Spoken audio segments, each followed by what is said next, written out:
Well, well, look who's here again. Alone, watching. Always from the edges. Not because you're weak. No, because you see too much. Feel too deeply. And this world? It's too loud for a heart like yours. Too fake for a mind like yours. This one's for the lone wolves. The overthinkers. The empaths. The misfits who drift through the world like ghosts. Not because they're lost, but because they're tired of pretending. You're not broken. You're aware. Not antisocial. Just allergic to shallow. So let's strip it all back. No masks. No performance. Just you and me. Soul to soul. Truth without the volume. They tell you to fear loneliness.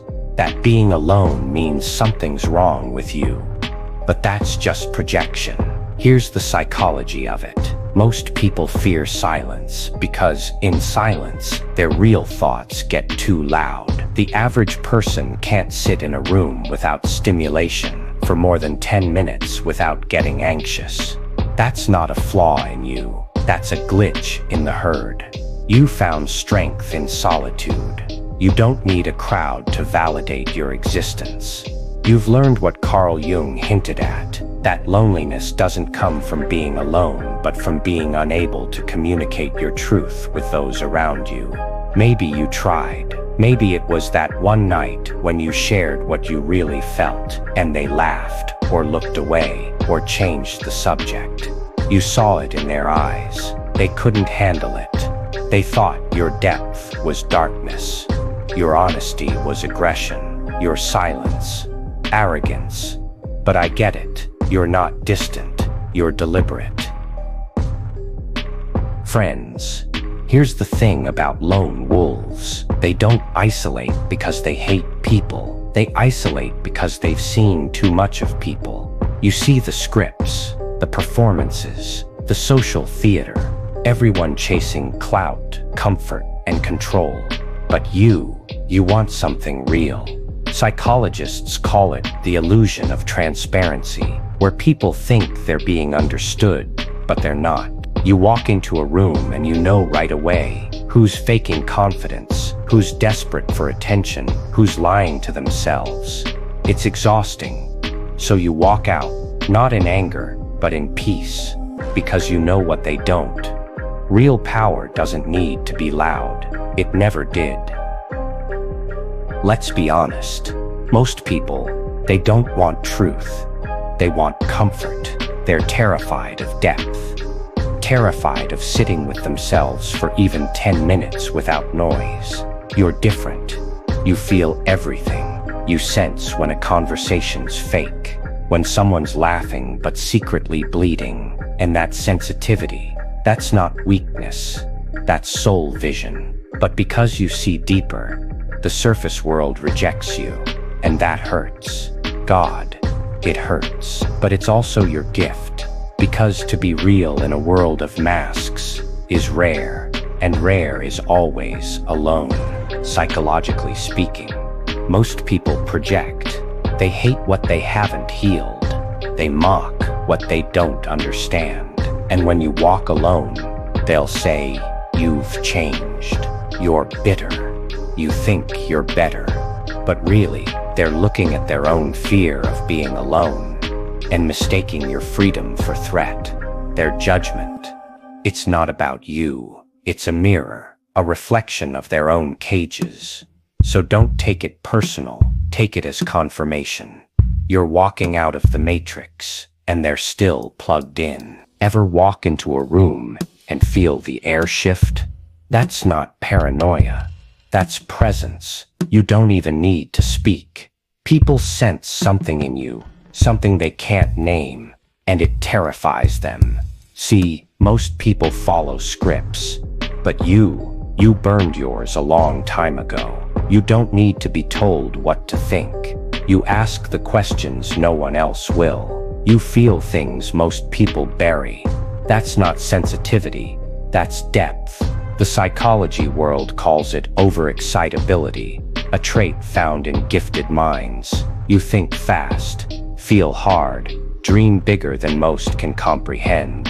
Of course they call you intense. They don't understand that your silence holds more truth than their loudest lies. You don't radiate chaos. You radiate clarity, and clarity scares the hell out of people. Let's go deeper. You ever wonder why you feel rage sometimes, out of nowhere? Or why sadness hits like a wave in the quietest moments? That's your shadow. Jung said, until you make the unconscious conscious, it will rule your life, and you will call it fate. Most people run from their shadow. You've met it. And let me tell you, that takes guts. It's not about conquering your dark side.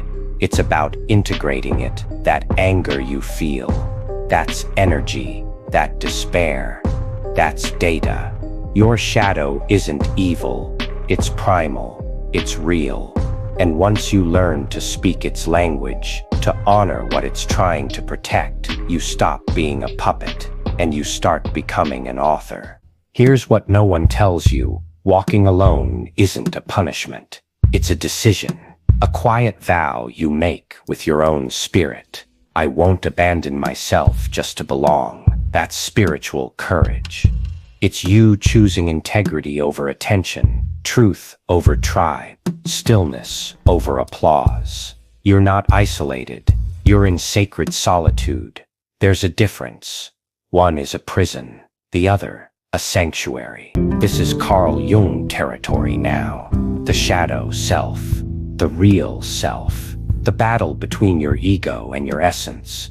And when you walk alone, you finally hear your essence speak. I am not who they told me to be. I am not the roles I was cast in. I am becoming. Most people run from silence because silence doesn't lie. It doesn't flatter. It doesn't distract. It reveals. But you're starting to sit with it. Not just endure it. Listen to it. And in that silence, you hear things no book, no podcast, no guru could ever teach you. You hear how your childhood wounds still echo in your choices. How the voice in your head keeps replaying old fears. How the fear of abandonment still puppeteers your attachments, pulling you toward people who never earned your loyalty. That silence. It's not empty. It's a surgical theater for the soul. Pain is the scalpel. Awareness is the anesthesia. And healing, that's the stitching you do in the dark. And somewhere in that storm of memory, ache, and reckoning, you begin to transmute fear into focus, loneliness into liberation, solitude into sovereign strength. This isn't loneliness anymore. This is soul alchemy. You are unique and rare. Let me say that again, so your soul hears it. You are rare, and rare things. They're misunderstood. They're feared. They walk alone. But the lone wolf becomes the leader of his own life. He doesn't beg to be seen. He chooses to witness himself. And in time, that power you cultivated in silence, it starts to radiate. You become a magnet. It draws in the people you actually belong to. Other wolves, other warriors, other soul walkers. This is the walk that built your spine. This is the walk that turned your pain into poetry. So keep walking, not because it's easy, but because your soul remembers where it's going. And every step you take in silence echoes into eternity. So here's to you, the lone wolves. You walk alone, but you are not lost. You speak rarely, but when you do, people listen. You love deeply, even if you show it differently. The world may never get you, but you've gotten yourself, and that's more than most can say. Subscribe if you're done playing pretend, because here, we don't beg to fit in. We learn to stand out.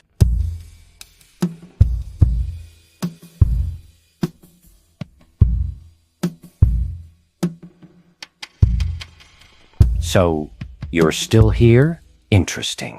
So if you felt this, truly felt it, drop a comment. Let me know where you're watching from. Or don't. Real ones move in silence anyway. But if you're one of us, one of the still ones, the sharp ones, the quiet minds with loud hearts, then don't go too far, because this was just the smoke signal. The fire's coming.